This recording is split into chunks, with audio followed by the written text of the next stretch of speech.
Thank you. So yes, my name is Elsa. I'm going to tell you about two works, hopefully if there is time. So one that I did with the people from my group. I'm a postdoc at the University of Montpellier, and then also with some other collaborators. And I wanted just to say that throughout the talk I'll have some illustrations from my friend Inês Oliveira, with whom I do science outreach with. So if you're interested, I leave here her website and you can check. Okay, so I think I don't have to say much about the Hubble tension, so we have already heard a lot about it in the past few days. So I think I'll just skip this slide. And I can just say that basically when we talk about the Hubble tension, we are talking about two different measurements. So we are first talking about a measurement of the Hubble constant that has to be propagated from, let's say, CMB time until today. So to do this, we need to propagate a cosmological model, and we usually take the Lambda CDM model. This is taken again at redshift time, at recombination, and so here we need to measure something like the sound horizon, so we need some observable that we can constrain from CMB, and then we propagate this using a cosmological model.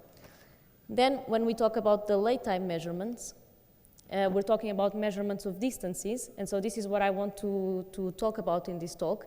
So when we talk about the late time measurements, so things like Pantheon, for instance, we're talking about again, distance measurements, and these are inferred from the distance ladder. But in order to make these measurements, we need to know first what astrophysical observables we are measuring, and they might need, for instance, some kind of astrophysical calibration or physics that we have to take into account, and then we can build the distance ladder. Okay, so one key thing that we always assume when we talk about measurements of distance is the distance-duality relation. So I wanted to explain what this is. I just want to make the disclaimer that this is a very pictorial description, so this is not exactly scientific how we do it. But so when we measure BAO data, we're measuring angular diameter distances. So we usually have what we call a standard ruler, so an object of a specific physical size. And then what we use to infer the distance is that we know the size of this object, and so when we make angular measurements, we can infer the distance from this. So if the object is further away, this angle will be smaller, and then we can use this to infer the distance. On the other hand, when we talk about supernova, what we are measuring is the flux. It's the luminosity of the supernova, for instance, or any other standard candle. And so what we know is that the further away this object will be, the fainter it will be. So if we know the standard luminosity, we can use this to infer the distance. So we can measure the flux. What I can say is, okay, you have to imagine that the distance-duality relation will relate the angular diameter distance with the luminosity distance just by a factor of 1 plus z squared. And so when we have the two measurements, we can somehow combine them, and this gives us a consistency check between the two. So usually when we take them together and we plot them together, we have these two different observables that we are connecting from this relation. Here you'll have I guess the plot. This plot will show you on the top. So here on the top you have what would be the distance moduli for the BAO. So it's just a measurement of the distance for the BAO. And then on the bottom, you'll have the same for the supernova. So this is from this paper over here. And so what you see is that actually they don't match. So if we plot them in this plot, so if we envision that they have, again, the same measurement of the distance, we have this discrepancy between the two measurements. Now, what should be here is actually that we have to assume two things when we make this plot. So for the BAO, we have to assume, in order to plot the distance, we have to assume, for instance, some kind of scale. So one scale would be the sound horizon inferred from the CMB. And for instance, for the supernova, again, in order to plot them as distance, we need to infer something or to assume something like the absolute magnitude of the supernova. Besides the two calibrators, there's also the distances. So there should be here, for the BAO, there should be the angular diameter distance, and here there should be the luminosity distance. And so the point is that we can either change these calibrators, and by changing the calibrators, we are actually changing a constant value for each of them. Or by changing the distances, we can have some kind of redshift dependence. So again, either we change the calibrators. So for instance, this is assuming that we might have a different cosmological model that changes the physics of recombination. And in that case, we would have a different sound horizon, or that we have some systematics or some different in the supernova that would change the magnitude as we see it here. On the other hand, if we think about the distances, we can think, what if this distance-duality relation actually is not satisfied? So what if they are actually related in a different way? And so then, if they are related in a different way, because again, this has a redshift factor that we cannot see there, but it has a 1 plus z to the square redshift factor. So if this redshift factor is different, we might have some redshift dependence in how we connect these two observables. Okay, so as we have also heard in the past few days, we also have this, currently this evidence for dynamical dark energy in DESI. So this is the plot that we have already seen a few times, but I wanted also to point out, because this will be important for what I want to show later, that in DESI they have done the analysis in which they consider just the subsamples at lower redshifts or at larger redshifts, and see that even though there is consistency between the two, so the full catalog will be the blue contour, you see that actually the degeneracies are different if we take the low redshift or the high redshift, so we can also do a consistency test, as in, what if we look just first at the low redshift and then at the high redshift? Okay, but so we see that this signal for dynamical dark energy in DESI can also be related with the different sample of supernova that we use, and this will be, again, important for what I want to say later. The idea is that this distance-duality relation must hold for any metric theory of gravity, and also from assuming that photons are traveling on null geodesics and that there's conservation of number of photons. So this can be broken, for instance, if photons are interacting with beyond the standard matter particles. So if, for instance, we have axions decaying into other particles, including photons, and so then we will have an excess of photons or less photons, and this can enter into the relation. So what we wanted to look at first was just to do a proof of concept, so just look at the relation between the supernova and the BAO, so forget about the CMB, consider just the late universe, see how the DDR can hold from the supernova and BAO catalogs, and then move on to testing with the CMB.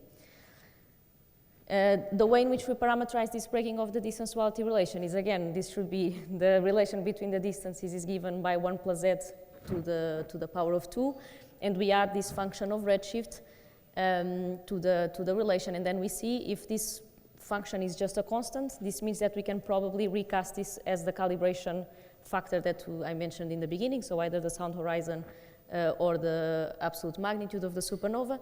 If it's evolving with redshift, maybe we have some kind of evidence for new physics or for some kind of systematics that can be redshift dependent.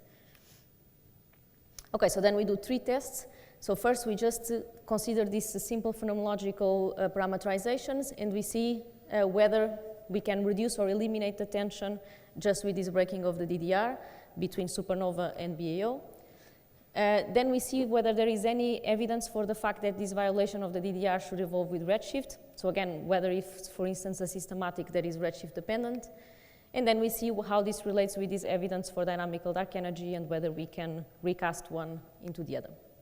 These are the data sets that we use. So for the supernova, we use the Pantheon Plus, then we use DESI, and in order to not have this degeneracy, we change in the calibration. We fix the Schuss calibration for the magnitude of the supernova, and we fix the sound horizon from the CMB by including the Planck-Lit data. There is a disclaimer, which is to not forget that here we are not changing the CMB, so we are just changing the late universe, so the supernova and the BAO. So this can be thought more first as a proof of concept in how we relate these two distances, or some new physics in the late universe that can relate with the break of the DDR, but we are not looking at changing the CMB physics. Okay, so the first test that we can do is we can look again at the same plot that I showed in the beginning, so we just plot the BAO and the supernova. Here they have already been combined into a common fit, and so you see that if you plot the BAO on top, so it will be these brown points, and the supernova, which would be these gray points, they still don't lie together, and not only don't they lie together because we have combined the two data sets, and the data sets have this tension between themselves. We find a tension of around 5.7 sigma just by combining the two data sets. Then we consider first one of the parameterizations, which was just a constant, so it's just assuming that there is a constant shift in how these distances are related. And when we do this, you see that the data points immediately come together. So now they all have a common range, especially where they overlap. So the data now come together, and this means that we have eliminated the tension. This is the same that had already been found by changing the calibration, as I had said in the beginning. So again, either changing the sound horizon or changing the magnitude. So here we eliminate the tension, and it's negligible, 0.2 sigma. This is for the constant case, and now we can see, okay, what if there is a redshift dependence? This redshift dependence would be, instead of the redshift power being 2, it can be 2 plus something else. So we will be saying this redshift term would parameterize how the photons are gaining or losing energy with the expansion. And so we would be saying how, when the photons are propagating towards us, they may be gaining or losing energy, or we may be gaining or losing photons along the way.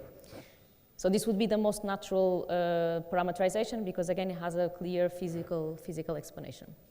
So when we do this, because we have this redshift evolution, this can make the differences to be very drastic for higher redshifts. And so we see that this value cannot be very large, and in fact we still keep the tension because the data will be at the larger redshifts, and we cannot have high deviations for the larger redshifts. So again, with this case, we cannot resolve the Hubble tension. So it seems like, just considering a lambda CDM background, we cannot, we don't expect any kind of redshift evolution in this relation between the two. And this can be related with the temperature redshift relation. So again, how the CMB photons' temperature would change as they propagate towards us. And so this is why it's the most natural parameterization. And if I have time, I will just make a brief note on this in the end. Okay, so then let's see if we can have any sort of evidence for a redshift evolution in this case. So again, if I have the constant change, what we are doing is we are taking a redshift break around 0.9, so around half of the supernova sample. And what we test is whether the value that we find for the break of the DDR at low redshifts and high redshifts is consistent with each other. If they seem to be different, this could indicate that we need some kind of redshift evolution, because the change would have to be different for different redshifts. So what we see here is this parameter alpha is parameterizing the break in the DDR. So then we will have one for lower redshifts, which would be this alpha naught. We'll have another one for higher redshifts, which would be this alpha 1. And what we see is that by now having two parameters, we change nothing about the fit. So the fit is very similar. We have the same predictions. We still resolve the Hubble tension, but we introduced one extra parameter, so there seems to be no evidence for the existence of this parameter. If we do the same thing for the exponential case, so the case where the photons are gaining or losing energy, we see again that there doesn't seem to be any evidence for an extra degree of freedom, because again the fit is very similar. The only difference is that this value varies a bit, but nothing significant, and it's also consistent with the one at higher redshifts. And so again, we find practically no evidence for this redshift evolution, and we didn't solve the Hubble tension, so again, there's no need for this degree of freedom. And then we can do the same thing, but envision, okay, what if now, instead of having a lambda CDM background, we allow for a bit more freedom in the way the background is evolving? Because again, the way in which we relate the distances, by changing the DDR, we are only changing the relation between the differences, so the background stays exactly the same. So there should be no degeneracy between doing these two things, because one thing, again, would be relating the distances, and another would be changing the background. So we see that when we do this, in fact, we see that there is evidence for this exponential-like case. So there is evidence for somehow gaining or losing photons along the way. In particular, we find evidence for a constant phantom equation of state for dark energy with a break of the DDR that is negative. So it would tell us that we are non-intuitively tells us that we are gaining photons along the way. So this could be a hint for a kind of model where in the late universe we may have some kind of, again, beyond the standard matter particles like axions decaying into products that include photons. And again, this is just the same thing that I was saying. In particular, that by including or not including the Schu's calibration, what you see is that if you remove the Schu's calibration, in fact, you remove the evidence for dynamical dark energy. And so in some way, by considering this break in the DDR and removing the Schu's calibration, we find that there is no preference for this dynamical dark energy, so it just vanishes, and you can in some way replace this evidence for dynamical dark energies just by a change in the distances. So what I want to point out is that you still get a high value for the Hubble constant, and in some way this could be telling us that this evidence for dynamical dark energy that we observe in DESI is somehow just a reflection of the fact that we cannot combine the BAO and the supernova, that there is this inherent tension between the two, and if you give the model another degree of freedom, it will absorb this evidence for dynamical dark energy in this degree of freedom. Okay, so then because I still have time, I just wanted to, okay, now there is the distance-duality relation. So it's, now you imagined it and now you can see it. So the distance-duality relation would be this. Usually the power will be 2, and what we have been doing so far is changing either this exponent or just adding a function multiplying here. So I said that until now we didn't say anything about the CMB photons, but in fact if you want to be rigorous, if you assume that there is a fundamental break in the DDR, in the distance-duality relation, this should be true for all times. So if we think of the case of the CMB has a very well-known function for how its temperature, the temperature of the photons changes with redshift. So this parameter here, which is the present temperature of the CMB, has been very well constrained by Firas, for instance, in WMAP, and it's known to evolve in this way when this parameter beta is 0. So it's just a linear relation of the temperature with the redshift. So it's again just imagining that the photons are propagating towards us, and its temperature is decreasing by a factor of the expansion, so by a factor of 1 plus z. So another test that we can do in the similar way is to assume, okay, what if we take the most recent data and we think that there might be some difference there and see how the recent data changes this prediction. So this would be testing somehow the DDR, but for the CMB photons. This is equivalent, again, to changing the expression for the luminosity distance and the angular diameter distance for the CMB photons, and it translates in this way, so it's exactly the same as we were considering before. So this is an independent test in which we can see, okay, what if we do the same thing for the CMB photons and see if we find the same kind of evidence. For this we use recent data that I don't know if I wrote here, maybe I didn't. We use molecular excitation line data here, and also Sunayev-Zeldovich effect measurements. So these are independent measurements of the CMB, so they are measurements that we can make in local galaxies, and they can extend up to redshift 6, but most of the measurements go about redshift 3 or redshift 4. And so when we do the same thing, we do a reconstruction, either a chi-square best fit reconstruction or a Gaussian process reconstruction, and we find that there is no evidence for this deviation in the temperature relation. And this is of course expected because we know that the CMB photons are very well constrained. So in that case, we find that if we use these independent measurements of the temperature of the CMB at different redshifts, we find actually, let's say, a prediction for any kind of distance duality violation in the CMB that goes in the opposite way as what we found for the BAO and the supernova. So this to say that, again, in the standard case, this power should be 2, and here we find an excess, but again, that there is not significant, is still consistent with 0, while for the late universe we found a suppression. So this could again hint that what we found for the late universe is a sign for not for breaking of the distance duality relation, but either for some kind of either systematics or some kind of beyond the standard model physics happening only in the late universe. We can do the same thing, but reverse the process. So we can do a Gaussian process reconstruction of this power to see whether we find evidence for deviations. And you'll see here that this is, for instance, the Sunayev-Zeldovich data. This is the spectroscopic molecular line excitation data, and this is a combination of the two. And in every case, there is a very good agreement with 0, so with no deviations for the temperature of the CMB. So, okay, just to conclude, we saw that we have these many different ways, let's say, to interpret the Hubble tension. So one way to look at it, if we look at the late universe, would be to think that this is actually a tension in the way in which we relate the distances and the measurements of distances that we do. We saw that we can have this resolution of the tension in the late universe if we have a constant shift in the calibration, either, for instance, of the absolute magnitude of the supernova or the sound horizon of the CMB.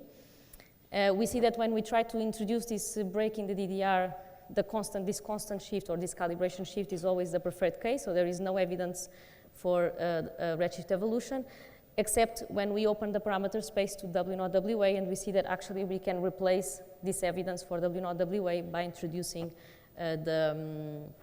the distance-duality relation. And in this case, we find evidence instead for a phantom dark energy equation of state. So I think this is just a nice independent test that should not be taken very literally as the breaking the distance-duality relation, but just to test for any kind of possible hints of systematics or new physics in the late universe. So that's all I had to say. If you have any questions, and again, I leave here the website of my friend who does these beautiful illustrations. Thank you.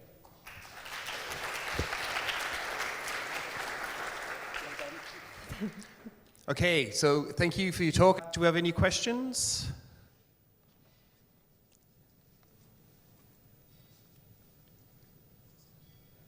Hi, that was a really great talk. I want to ask your opinion about TD Cosmo results, which are strong lensing and angular diameter distances. So if they get high H0, how do you see that all fit into this? You mean the temperature measurement?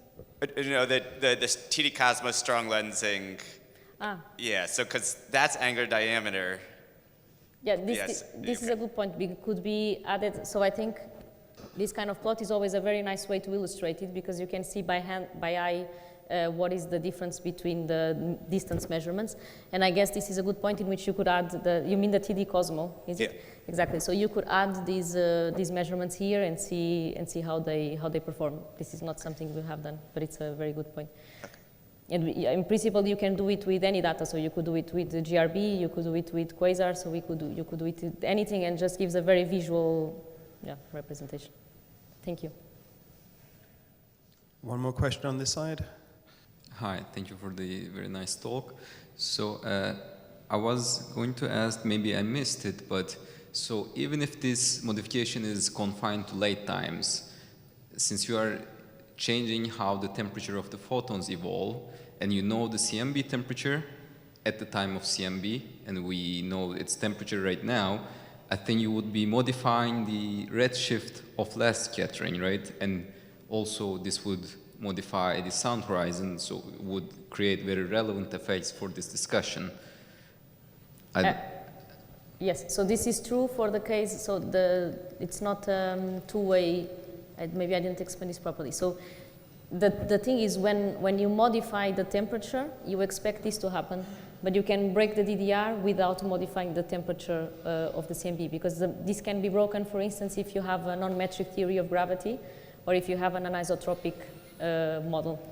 And again, what I was saying is that in the beginning, it's not a fundamental break in the DDR, so it's just looking at late time. So you can imagine that there is, for instance, in galaxies where you have supernova, you might have this production of axions, for instance, and you have to account for this. So it could be, again, just a sign of a model that can accommodate this only at late times, because in fact, we are fixing, by using the Planck data, we are fixing the last scattering. So you're fixing everything in the early universe. Yeah, but this was the point I was trying to make. So even if it's only a late time modification, how the temperature evolves is still changing, and it's sort of like a cumulative effect. So I don't see how that doesn't change the CMB redshift. Not the temperature, but the redshift. So then to arrive at the CMB temperature, you would have to travel a different amount of redshift, but maybe I'm confused potentially. So. Yeah, so the point is here there is no temperature. There is no CMB temperature. Okay. The CMB temperature is only used for this other exercise here with temperature measurement. So here, for instance, there is no CMB information. It's just literally these data points of temperature with redshift, and you just use these data points, for instance, you can see it better here. You just use these data points to do the reconstruction, just that you only have information on at late time. So you even see that the Gaussian process reconstruction becomes very large at late time, at early times, because you have no direct measurements of the temperature there. Okay, thank you. Thank you. So let's thank Elsa again. Thank you.